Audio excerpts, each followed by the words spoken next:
Halo semua, perkenalkan nama aku Sheryl Lorenzato dan aku merupakan salah satu mahasiswa jurusan Ilmu Komunikasi di Universitas Pelita Harapan atau yang biasa kalian kenal dengan UPH.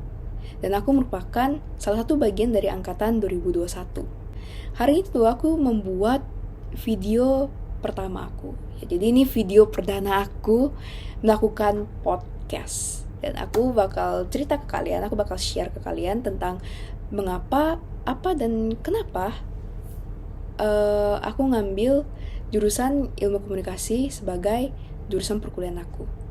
Dan kagetnya, aku dulu tuh sangat meragukan jurusan ini karena apa ya, komunikasi tuh tiap hari kita lakukan. Oke, kita ngomong sama orang, kita berinteraksi sama orang, kita ya melakukan komunikasi lah sama orang gitu, kayak ngobrol, cerita atau apalah gitu kan. Itu kita lakukan setiap harinya dan itu merupakan salah satu sarana yang sangat penting dan sangat dibutuhkan oleh setiap manusia.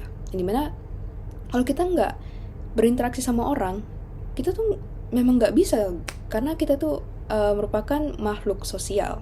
Jadi kita harus setidaknya ngomong sama orang gitu.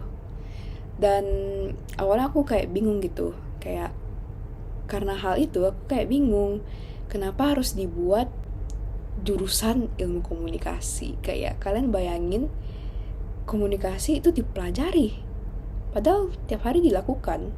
Untuk apa? Apa yang menjadi daya tarik, apa yang menjadi hal spesialnya dari jurusan ilmu komunikasi? Dan ya, dari situ aku melakukan penelitian. Kalau sekarang tuh ya, kalau tanpa kalian sadari, atau mungkin kalian sadar juga, komunikasi tuh sekarang sangat berkembang. Kayak dulu mana ada kita ngomong dari satu tempat ke tempat lain, tapi maksudnya tuh beda jaraknya gitu loh. Kalau dulu kan kita harus ngomongnya secara face to face, kayak ini aku, ini kamu, ini kalian gitu kan. Kita harus ngomongnya tuh benar-benar natap gitu, benar-benar face to face. Tapi sekarang tuh beda. Sekarang tuh kita ngomong di mana aja tuh bisa, kayak di IG kita bisa gitu kan. Kayak sekarang aku lagi buat video podcast ini dan kalian misalnya ada yang komen di bawah video ini nanti, itu udah merupakan proses komunikasi gitu. Dan itulah uniknya. Dan hal kedua itu adalah dimana sekarang tuh ya media itu dipengaruhi dengan komunikasi. Seperti yang aku ngomong tadi, kayak kita bisa viral, kita bisa jadi terkenal sangat cepat dan gampang, mudah, di mana aja, di aplikasi TikTok lah, atau di YouTube, atau di mana aja bisa gitu. Dan orang-orang tuh bisa kenalin kita. Kayak sekarang muncul lah istilah selebgram, selebtok, atau apalah itu nama influencer. Dan itulah kerennya. Dan dari media ini ya, dari komunikasi ini ya, itu yang membawa keuntungan. Misalnya nih, aku ngejual sampo, tapi aku cuma kasih gambar samponya dan aku ngepost gitu di IG. Ya orang pasti kayak cuman kayak apaan sih gitu, ini cuman foto sampo apa gitu, apa maksudnya aku ngepost gambar sampo tanpa ada komunikasi ya. Orang-orang tuh nggak tahu aku tuh sebenarnya lagi ngasih tahu kalau aku tuh lagi ngejual sampo dan ini produk aku gitu. Gak ada yang tahu kecuali kita berkomunikasi, kita bilang, halo guys, ini aku jual sampo, aku jual produk aku, itu sampo ini ya berguna untuk menumbuhkan rambut segala macam. Dan dari situlah komunikasi itu sangat berpengaruh banget untuk media.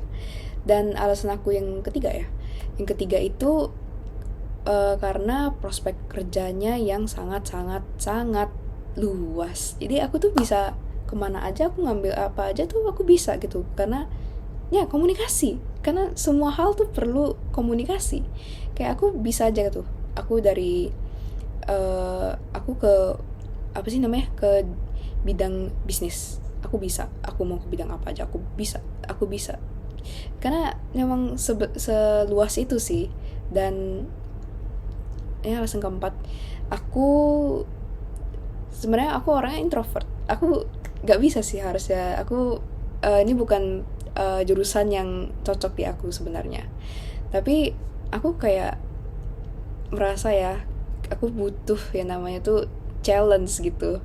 Aku orangnya gitu, kadang suka bosen, kadang aku men-challenge diri aku untuk melakukan hal yang sebenarnya ada beberapa hal yang aku nggak bisa, tapi aku tetap challenge gitu. Dan ya, sebagai orang introvert, aku masuk ke jurusan ilmu komunikasi, aku mau melatih diri aku mau belajar tentang pentingnya apa sih komunikasi, dan kayak mungkin ada beberapa hal yang aku bisa dapetin dari jurusan ilmu komunikasi. Dan ya, sekarang aku dapat banyak hal dari jurusan ilmu komunikasi. Dan mungkin hanya berapa itu saja yang menjadi alasan aku untuk memilih jurusan ilmu komunikasi. Dan sekian dari podcast ini. Terima kasih.